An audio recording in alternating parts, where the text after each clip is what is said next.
Hello everyone. Today we will solve exercise 2.1 class 9th R D Sharma math. मैं CBSE board की R D Sharma math की book को solve कर रहा हूँ। टॉपिक आपका है exponents of real number. Chapter 1 complete हो चुका है, तो उन सभी वीडियो का लिंक आपको नीचे डिस्क्रिप्शन बॉक्स में मिल जाएगा। अगर इससे पहले आप किसी भी क्वेश्चन में डाउट है तो आप उस वीडियो को लिंक को क्लिक करके आप वो वीडियो देख सकते हैं। चलिए स्टार्ट करते हैं। Question number 1 of exercise 2.1। Question 1 है simplify the following. First part 3 in bracket a raise to the power 4 b raise to the power 3 bracket close whole power 10 into 5 a raise to the power 2 b raise to the power 2, या इसको a square b square बोल सकते हैं, bracket close और power इसकी whole power क्या दे रखी है 3। इसको सिंप्लीफाई करना है, कैसे होगा बताते हैं। तो ये मैंने फर्स्ट पार्ट आपका ब्रिंग डाउन कर लिया, उतार लिया। क्या करो, सबसे पहले ब्रैकेट के बाहर कांस्टेंट है, इनटू है, इनका मल्टीप्लाई कर दो सीधा कांस्टेंट का कांस्टेंट 3 इंटू 5 वाई को निकल जाते हो भैया 3 5 जा 50। ठीक है। अब देखो मैंने आर एस अग्रवाल की बुक सॉल्व कर रखी है, तो आप आर एस अग्रवाल बुक में और क्लास 8 में एक्सपोनेंट होते हैं उसमें पूरे डिटेल में एक्सपो मैंने इसकी इंट्रोडक्शन वीडियो बनाई हुई है, वो देख लेना। अगर मैं देखूंगा मुझे मिल जाएगी, वहाँ प्ले लिस्ट में होगी, तो मैं उसका लिंक भी आपको नीचे डिस्कशन बॉक्स में दे दूँगा। होता क्या, एक पावर का रूल होता है एक्सपोनेंट में, a इंटू बी की पावर m, ये होता है a की पावर m इंटू बी की पावर m। और एक रूल इसी से बनता है। हो सकता है a की पावर अंदर कुछ दे रखी हो, मान लो m दे रखी है, और b की पावर n, इसकी पावर है हमारी c, तो पावर का पावर मल्टीपल हो जाता है। तो a की पावर mc यानी कि m इंटू सी, और b की पावर nc यानी कि n टू सी। तो ये रूल यहाँ हम फॉलो करेंगे। क्या है, a raise to the power 4 b raise to the power 3 और होल पावर 4, तो पावर का दोनों पावर मल्टीपल हो जाएगा। तो a की पावर कितना हो गया 4 इंटू 10, ये 40 हो गया। b की पावर 3 और 10 का मल्टीपल हो जाएगा, तो b raise to the power कितना हो गया 30। 5 का तो मल्टीपल कर चुके। अब इस ब्रैकेट को सोल्व करें, वही पावर का पावर मल्टीपल, तो a की पावर 2 और होल पावर 3, तो 3 2 जा 6, तो a की पावर 6 इंटू b की पावर 3 2 जा 6। क्लियर। अब ये पॉइंट नहीं, इसका मतलब क्या है, मल्टीपल है। अगर मल्टीपल हो रहे हैं और सेम बेस का एक्सपोनेंट हो, जैसे a ये है a है, तो a इंटू है, तो पावर हमने ये रूल पढ़ा हुआ है, a raise to the power m into a raise to the power n होता है a raise to the power m plus n, यानी कि बेस सेम हो तो पावर आपस में मल्टीपल में प्लस हो जाती है, मतलब मल्टीपल। तो a raise to the power 40, चलो मैं एक बार पास में लिख ले रहा हूँ, a raise to the power 40 into a raise to the power 6 पास लिख लिया। इसकी कोई नीड नहीं है, ये मैंने आप लोगों को समझाने के लिए दिया, आप डायरेक्ट लिख सकते हैं ना। तो क्या हुआ, a इंटू a है, तो पावर क्या हो जाएगी, ऐड हो जाएगी। तो 40 प्लस 6 कितना हो गया 46, और b इंटू है, तो यहाँ b की पावर भी ऐड हो जाएगी, 30 प्लस 6 तो 36। तो ये फाइनल आंसर हो गया। इसका आंसर क्या हो गया 15a raise to the power 46। इस कैसे पढ़ते हैं, a raise to the power जो भी है बोलेंगे 46, b raise to the power क्या है 36। ये इसका फाइनल आंसर हो गया। चलिए करते हैं second part. Second part 2x raise to the power minus 2 y raise to the power 3 और होल पावर 3। तो इसका मतलब क्या है, 2 की पावर 3, 2 की पावर 3 का मतलब 2 का हमें 3 टाइम्स मल्टीपल करना है। 2 2 जा 4 2 जा 8, ये तो 8 हो गया। और जो हम अभी समझाए थे, पावर का पावर मल्टीपल हो जाएगा, तो x raise to the power minus 2 है और इसकी पावर 3, तो 3 2 जा 6, तो माइनस के 6, और y की पावर क्या होगा 3 इंटू 3 3 3 जा 9। तो बस छोटा सा क्वेश्चन था, ये सॉल्व हो गया। ये इसका फाइनल आंसर हो गया 8x raise to the power minus 6 y raise to the power 9। चलिए लेते हैं थर्ड पार्ट। थर्ड पार्ट है 4 into 10 raise to the power 7 bracket close in other bracket 6 into 10 raise to the power minus 5 upon 8 into 10 raise to the power 4। चलिए करते हैं। इसका मतलब क्या है, ब्रैकेट के बीच में क्या कुछ नहीं, यानी कि मल्टीपल, ये मल्टीपल हो रहे हैं। तो 10 4 into 10 raise to the power 7 into 6 into 10 raise to the power minus 5 upon 8 into 10 raise to the power 4। तो देखिए 4 1 जा 4, 4 2 जा 8, 2 1 जा 2, 2 3 जा 6। तो ऊपर न्यूमेरिकल वैल्यू में तो खाली कांस्टेंट 3 बचा। अब a की पावर m इंटू a की पावर n, अभी समझाया था, ये क्या होता है a की पावर m प्लस n। तो ये क्या हो जाएगा 10 की पावर क्या हो जाएगा 7 माइनस 5 और अपॉन में 10 raise to the power 4 already है।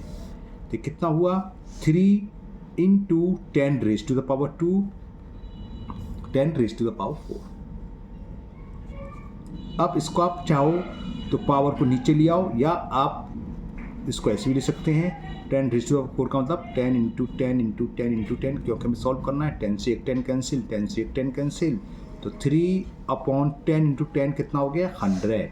तो इसका आंसर हो गया 3 अपॉन 100। ओके, चलिए लेते हैं फोर्थ पार्ट। फोर्थ पार्ट है 4ab square in bracket minus 5ab³ upon 10a square b square. चलिए सोल्व करते हैं। इसका अंदर मल्टीपल होगा तो 4 का मल्टीपल -5 में करेंगे तो -20।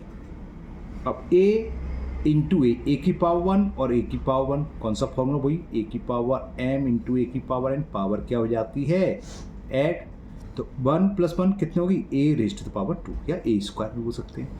b स्क्वायर इंटू b की, तो वही फॉर्मूला b की पावर 2 इंटू b की पावर 3, तो b की पावर 2 + 3, तो 2 + 3 कितना हो गया b raise to the power 5 upon में क्या है 10 a स्क्वायर b स्क्वायर। तो 10 से ये 2 बार कैंसिल और a स्क्वायर से a स्क्वायर कैंसिल, तो ये क्या बचा -2।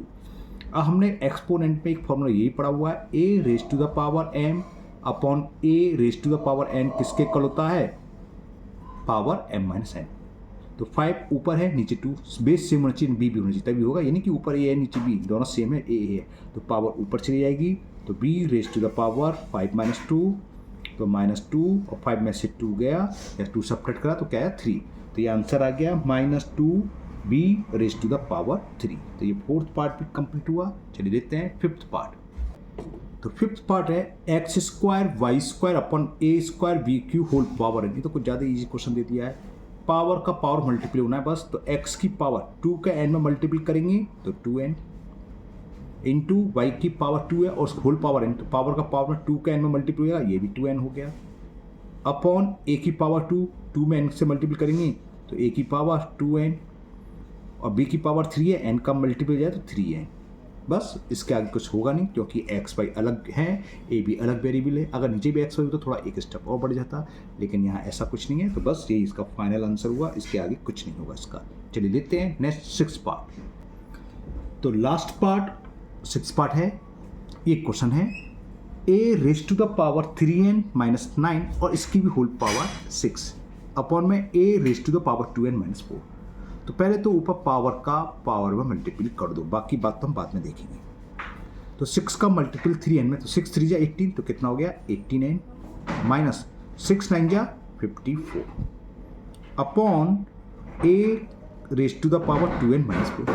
अब हम ये फॉर्मूला अप्लाई करेंगे, a raise to the power m upon a raise to the power n बराबर क्या होता है m - n। ये पावर ऊपर ले जाएंगे a की, तो पावर में करना ऊपर क्या है 18n - 54 और यानी पावर n है, ऊपर जाएगी तो -n।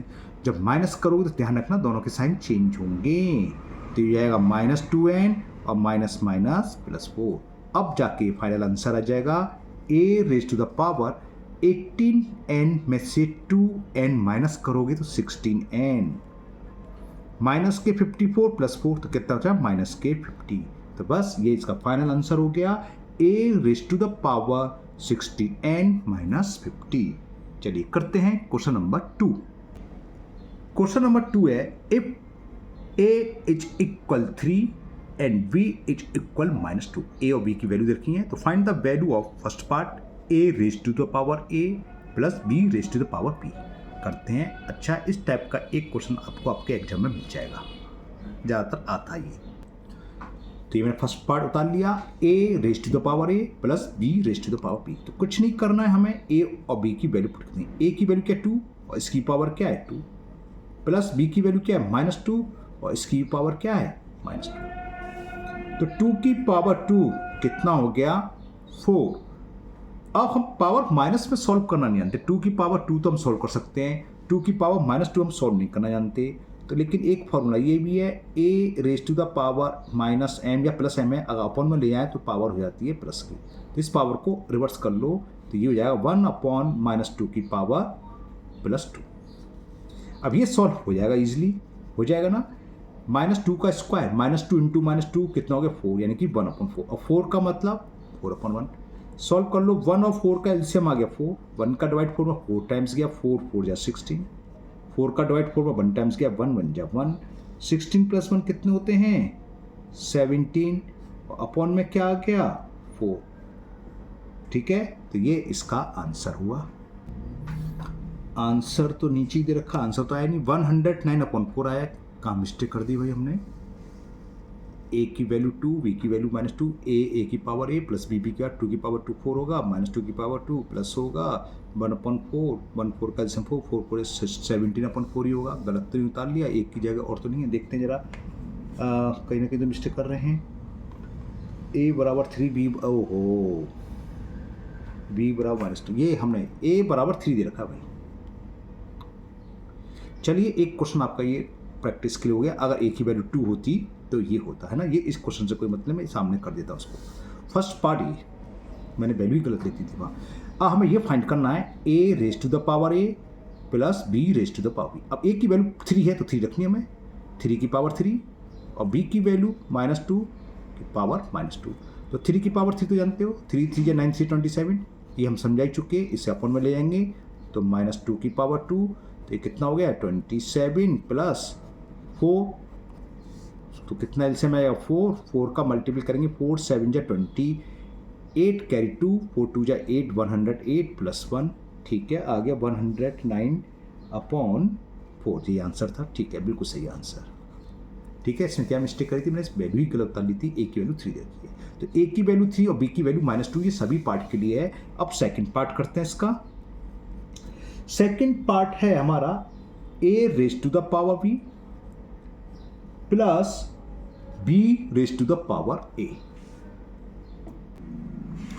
तो वैल्यू पुट कर दें, a की वैल्यू 3 और पावर b और b की वैल्यू -2 प्लस b की वैल्यू -2 और a की वैल्यू 3। तो ये वही सॉल्व होगा, इसे क्या लेंगे नीचे ले आएंगे तो पावर प्लस की हो जाएगी, और 2 की पावर -2 की पावर 3 कितना आएगा -8, -2 इंटू -2 प्लस 4 हो गया, और प्लस 4 का -2 में करें तो -8, और ये कितना हो गया 3 की पावर 2 का मतलब 9, और माइनस प्लस -8, 8 का मतलब 8/1। तब इन दोनों का एलसीएम 9 आ गया, तो ये तो 1 ही रह गया, 1 का डिवाइड 9 में 9 टाइम्स, 9 8 जा 72। ओके, तो ये कितना हो गया 1 में से 72 गए तो माइनस के 71/9 is the answer of second part. Clear, चलिए करते हैं थर्ड पार्ट। थर्ड पार्ट है आपका a plus b raise to the power ab। तो करते हैं, a की वैल्यू 3 प्लस b की वैल्यू -2, तो ये तो a प्लस b हो गया, इसकी पावर a की पावर 3 इंटू b की वैल्यू -2, तो ये कितना हो गया, ये हो गया 3 -2 और 3 इंटू 2 -6, 3 में से 2 सब्ट्रैक्ट करेंगे, 1 की पावर -6। अब यहाँ पर आ गया है 1 की पावर, 1 की वजह से हम डायरेक्ट 1 लिखते हैं, 1 की पावर कुछ भी हो हमेशा क्या होता है 1 ही होता है, ठीक है ना। अगर 1 की जगह 2 होता तो हम कह रहे पहले हम नीचे ले आते अपन पावर प्लस कर लेते, लेकिन हमारे 1 की पावर 0 हो तब भी 1, और 1 क्या कुछ भी हो हमेशा 1 ही होता है, तो डायरेक्ट लिख दो 1। तो इसका आंसर हो गया 1। तो ये क्वेश्चन 2 कंप्लीट हुआ। तो आज के वीडियो में ये 2 ही क्वेश्चन रहने देते हैं, बाकी के क्वेश्चन नेक्स्ट वीडियो में करेंगे। मुझे उम्मीद है आज के दोनों क्वेश्चन आपको बहुत अच्छे से समझ में आ गए होंगे। फिर भी अगर आपको किसी भी क्वेश्चन में डाउट है, किसी भी क्वेश्चन किसी पार्ट में, तो आप कमेंट बॉक्स में कमेंट करें, मैं उस क्वेश्चन को उस पार्ट को दोबारा से समझा दूंगा। अगर आप लोग पहली बार चैनल पर आए हैं तो चैनल को सब्सक्राइब करना भूलें, साथ ही साथ बेल आइकन जरूर प्रेस करें, जिससे आगे जो भी वीडियो अपलोड होगी उसका नोटिफिकेशन आपको मिल जाएगा और वो वीडियो आपकी मिस नहीं होगी। इस वीडियो को अपने दोस्तों को भी शेयर करें, जिससे कि वो भी इसका फ़ायदा उठा सकें। फिर मिलते हैं नेक्स्ट वीडियो में। Thank you, have a nice day.